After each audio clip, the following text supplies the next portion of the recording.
This is the Fifth Estate Winning Headlines, your media police post. In this segment, we summarize some of the headlines that you might have missed this morning, and we take a look at the political pieces we call cartoons in this country.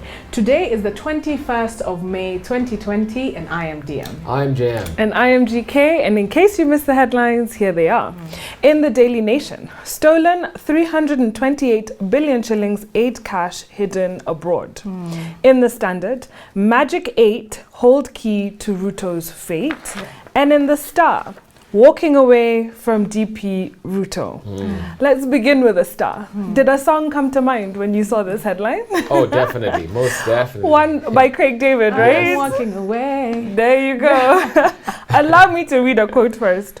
Politics is quite a game. There are no permanent enemies and no permanent friends, only permanent interests. And I think the last few weeks we're seeing this really come alive, right?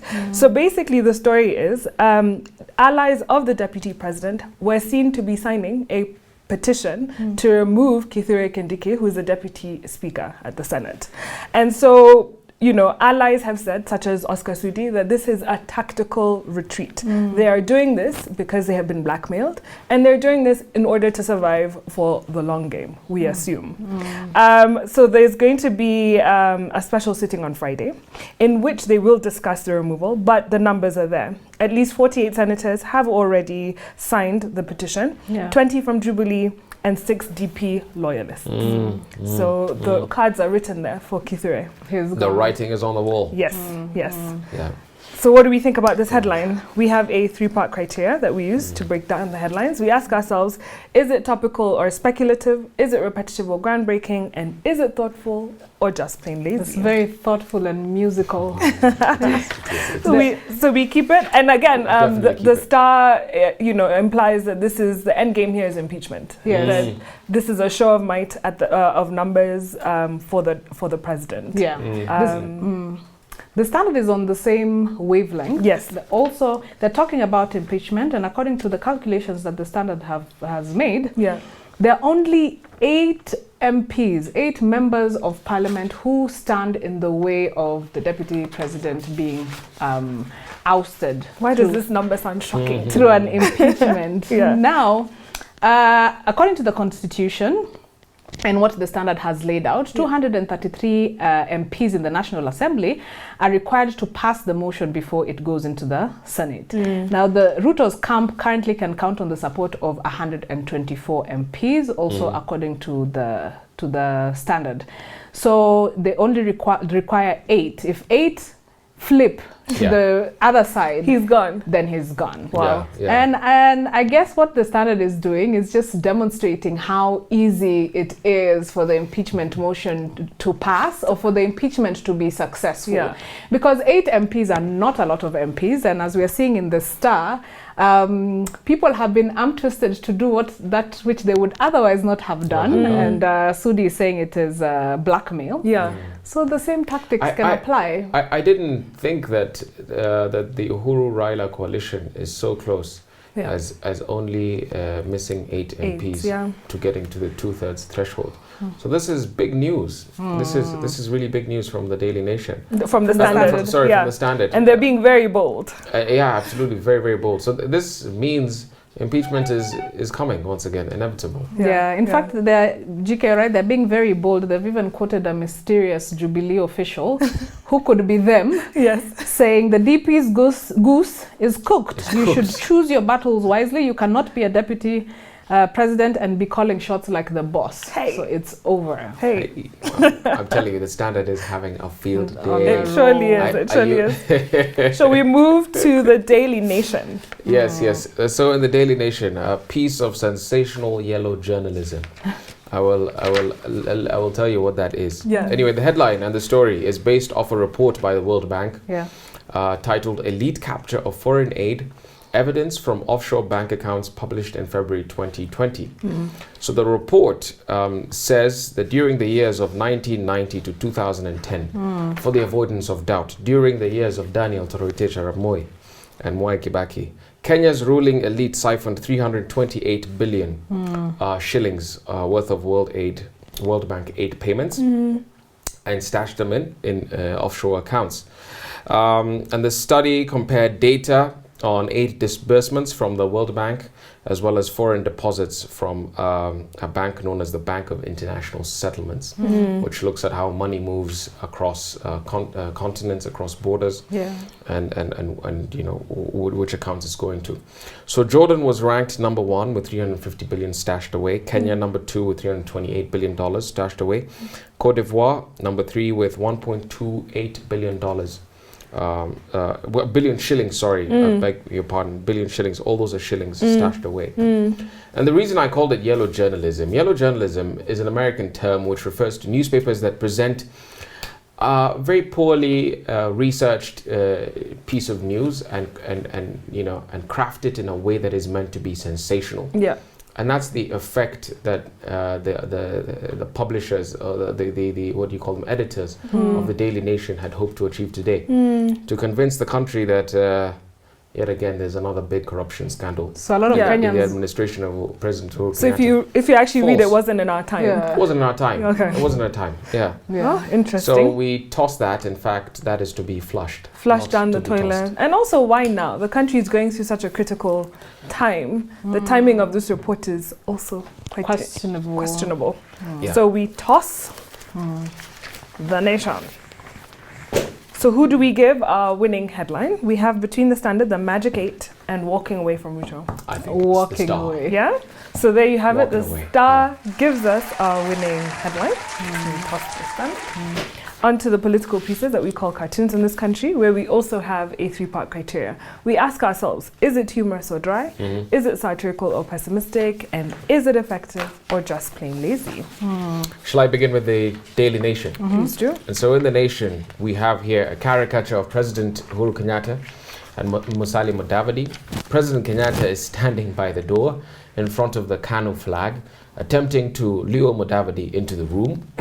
And on the table, the president has a checklist of names he's ticking off. So far, he has successfully wooed Raila, Kalonzo, and Gideon into his orbit. Up next is Mudavadi, but before Mudavadi, there's RUTO with a star. And Mudavadi has a question mark on his name. Yeah, and this RUTO is with a double T. Yes, yes, that referring to Isaac RUTO. And also worth of note is Uhuru's shadow is the caricature of former President Moi. Holding his rungu. It's a bit unclear who Musalia Mudavadi is, but perhaps it's a shadow of his former self as a KANU man who used to tingisha kidole. Yes, indeed. Yeah. I love it. Very good cartoon. Very funny. Yeah. Will he join the coalition?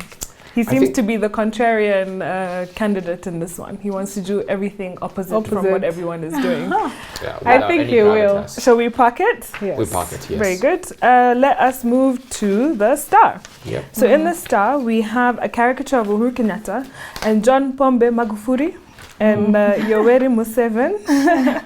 And they all have weighing scales placed in front of them. Uhuru and Magufuli are using padlocks to balance the scale. And Tanzania appears to have 2 more than Uhuru does. He has tipped the scale in its favor. Yeah. And the 2 leaders are held in an embrace, but are keeping their eye on their scales.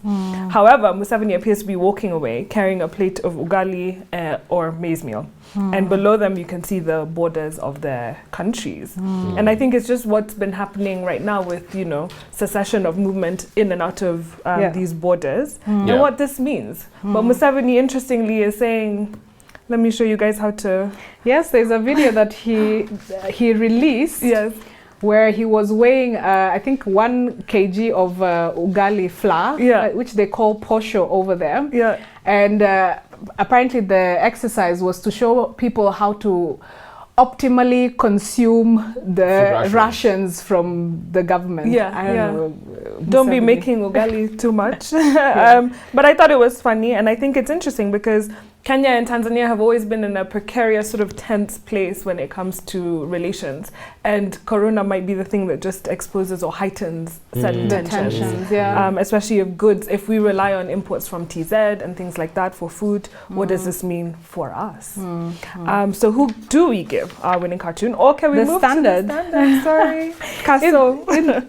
in the Standard, there are caricatures that we can assume are Uhuru Kenyatta standing with Raila Odinga on one side of a fresh grave that has been dug, and on the other side, Kalonzo Musyoka, and possibly either William Ruto or Isaac Ruto. And they're overseeing the burial of the opposition. And the caricature of Uhuru Kenyatta is telling Raila Odinga, tuko pamoja.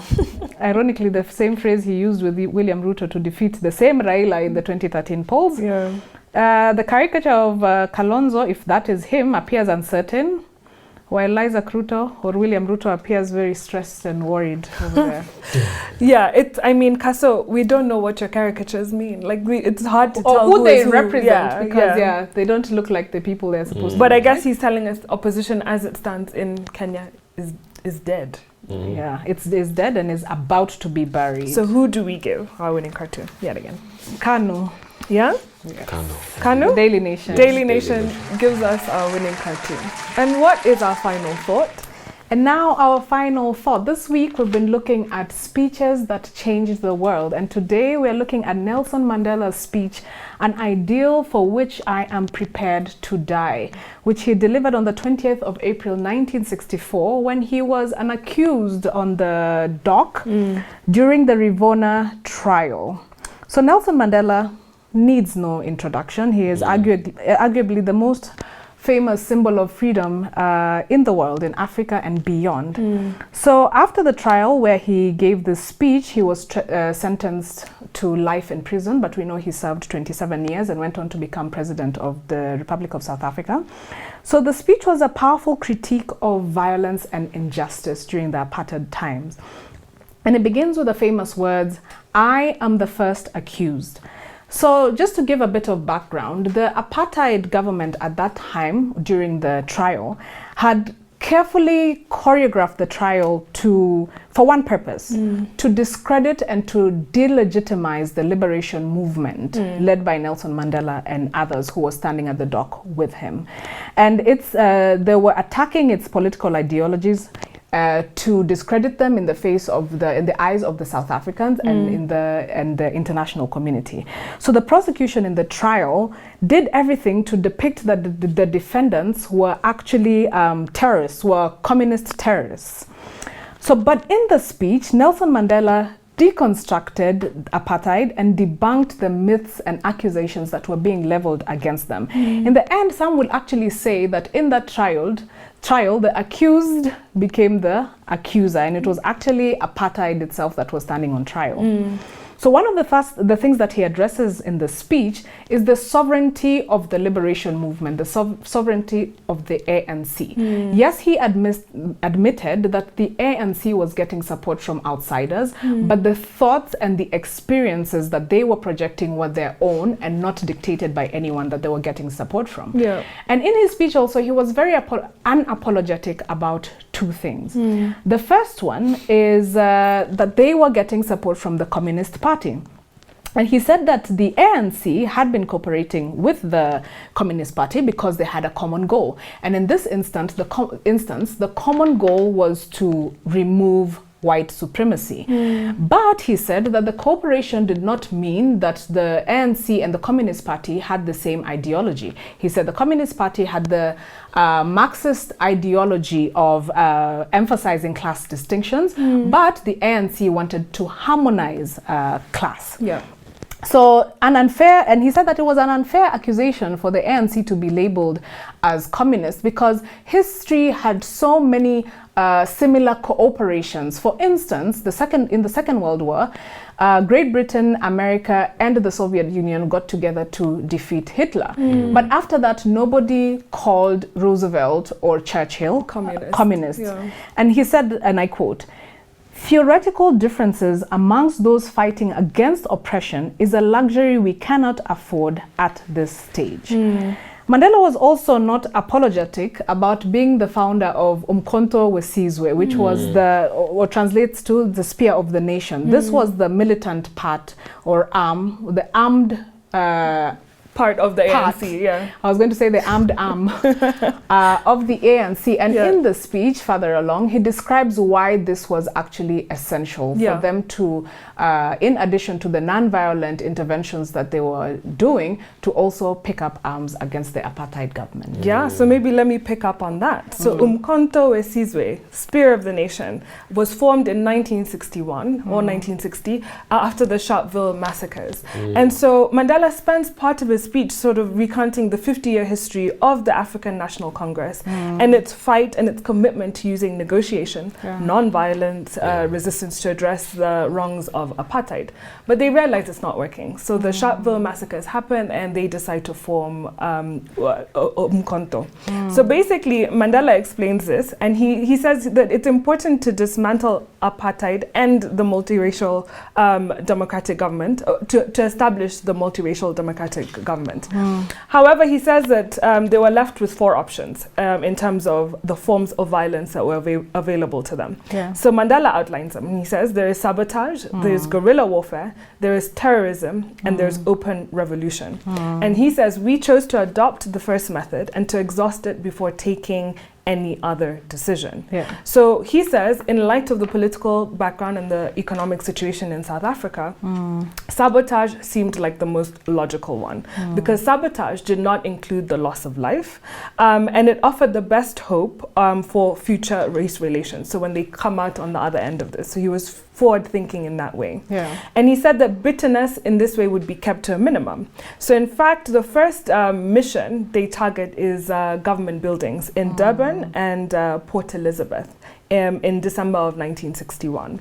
And he says, we of Umkhonto we Sizwe have always sought to achieve liberation without bloodshed and civil clash. We hope that even at this late hour, that our first actions will awaken everyone to a realization of the disastrous nation to which the nationalist policy is leading. And we hope that we will bring government and its supporters to their senses before it is too late, so that both government and its policies can be changed before matters reach the desperate state of civil war. So he was very powerful in those words. He was saying we were left with no options, and this is why we formed the militant wing. Now he also outlines that the ANC and Umkhonto are very different in terms of ideology. And here we see he was just trying to protect the ANC's philosophy, so that the ANC, would come out later to govern and have its, holistic and pure ideals. And interestingly, the newspapers continued to, say that any sabotage would be punished by death, which created this circle of violence, because then the Black South Africans felt that they had to continue with sabotage, because in the end they were going to be punished by death anyway. So the cycle sort of continued. So that was, what I took away from the speech. And so in the latter part of the speech, he tackles the socio-economic inequalities and injustices against the black man in South Africa. And he attributes that to the policy of white supremacy, which at the time had been entrenched in law and had permeated every aspect of South African society and institution. So on the doc, he very articulately and eloquently says that the priority of his party, the ANC, and even his own priority is to fight racial bias and to attain equal political rights. And he concludes by saying as follows, and I quote, "The ANC has spent half a century fighting against racialism. Our struggle is truly a national one.